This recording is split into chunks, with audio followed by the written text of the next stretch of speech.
Today I'll be showing my multimedia presentation for Assignment 1 of ALL102. The Gothic genre has historically been considered as of little artistic merit due to its innate predisposition to display the ugly side of humanity, our vices, selfishness, and tendency for burning sexual desires. But is this genre really devoid of any significant literary messages? By delving into beneath this ugly surface and analyzing Bram Stokers' Dracula and A Girl Walks Home Alone at Night through the lens of the New Woman, it becomes apparent that Gothic texts do offer a fascinating message on the role of women in society. So now let's break down what Snefs, the New Woman, actually means. Within her article, Dracula, Stokers' Response to the New Woman, Snefs portrays the New Woman as one who is fighting against male oppression and who advocates for an increase in women's individual rights. Specifically, she states that the New Women are characterized as wanting a desire for financial independence, increased personal fulfillment as opposed to marriage and motherhood, and controversially, greater sexual liberation. Of these traits, Snefs argues that Bram Stoker has drawn the line at sexual liberation, as seen through his horrific killing of female characters that commit sexual transgressions. Rather, she suggests Stoker has proposed an alternative ideal woman through his heroine, Mina, who rejects sexual liberation in favor of the traditional role of marriage and motherhood, yet one who still remains intellectually equal to men. So now let's deep dive into Snefs' New Woman and see how it relates within Bram Stoker's Dracula.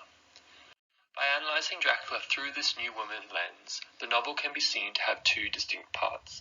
The first half of the novel highlights the aggression and sensuality of the New Woman, as expressed through the three vampires and Lucy Westerner, and the second half centers on independent, intelligent women that abides by this New Woman concept but who prefer traditional feminine values as embodied by Mina Hark. The first women to appear in this novel are the three vampires, who are attempting to seduce Jonathan Hawker.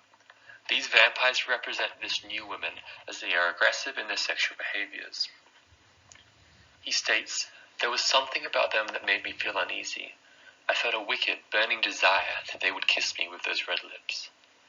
This wicked desire that Hawker feels for these women is evidence of Stoker's strong stance against sexual liberation, as is highlighted through his description of them as carnivorous animals with wickedly sharp teeth. This concept of sexual desire corrupting purity is also seen through the character Lucy Westerner. On one hand, she is presented as a pure and traditional Victorian woman who will marry the best suitor. Yet, this image of purity is quickly refuted, as shown in a letter to Mina, where she reveals negative New Woman values of sexual exploration in her suppressed desire to marry all three of her suitors, even though she knows it is wrong. This internal conflict between being a traditional Victorian woman and her New Woman sexual tendencies is also symbolized through her reliance on garlic flowers that she pressed close to her in order to ward off her New Woman desire for Dracula.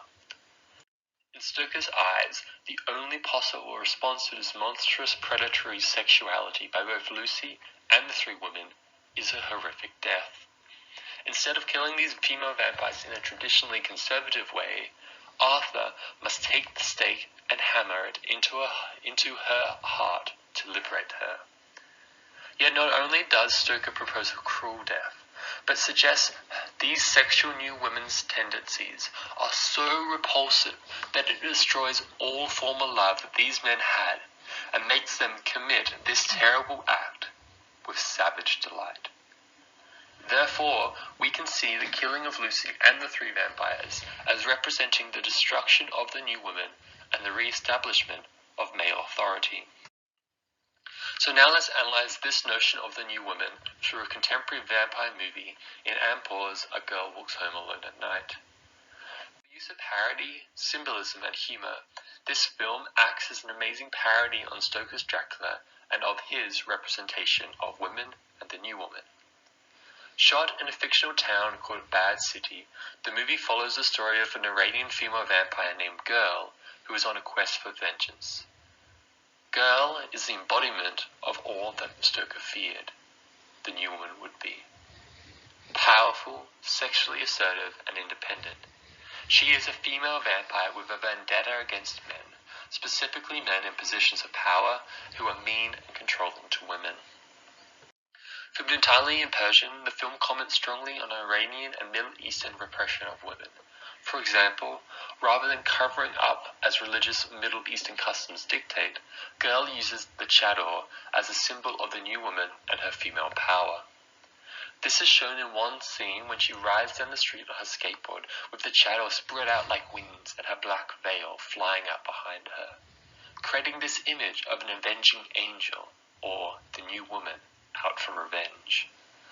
This notion is then further supported through dialogue, with the girl whispering to a homeless child to be a good boy, as I can take your eyes out of your skull and give them to the dogs to eat. This line can be interpreted as a threat, that he must be a good boy, or face a death like the other characters within the novel. Amirpour also comments against Stoker's traditional stance on romance and sexual exploration, as showcased through her relationship with Arash. Rather than playing the stereotypical woman and waiting for the advancements of the men, Girl reverses this gender role and takes the lead. For example, the scene when she leads the drunk and helpless Arash, which, ironically, is dressed as Dracula, back to her room, showcases her masculinity or new woman leadership characteristics. Similarly, unlike other classic Gothic portrayals of female vampires who radiate dangerous sexuality, Girl finds her own new woman empowerment and voice through her quietness and ability to blend in. When she chooses to accept Arash as a partner, she does it on her own terms, in her own house. The final scene in the movie of Girl and Arash driving into the metaphorical sunset together, 3, is perhaps the most critical comment against Stoker's portrayal of women. Instead of a horrific death by stake by the hands of her lover, as poor Lucy Westerner and the 3 vampires experience, Girl shows in this one scene that she can embody new women characteristics of sexual assertiveness and still be successful.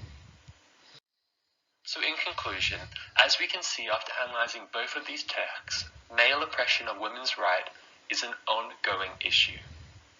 I would argue that the key takeaway from this analysis is that it is only by challenging these social constructions and their representations in literature, as is done in A Girl Walks Home Alone at Night, that real progress against this oppression can be made.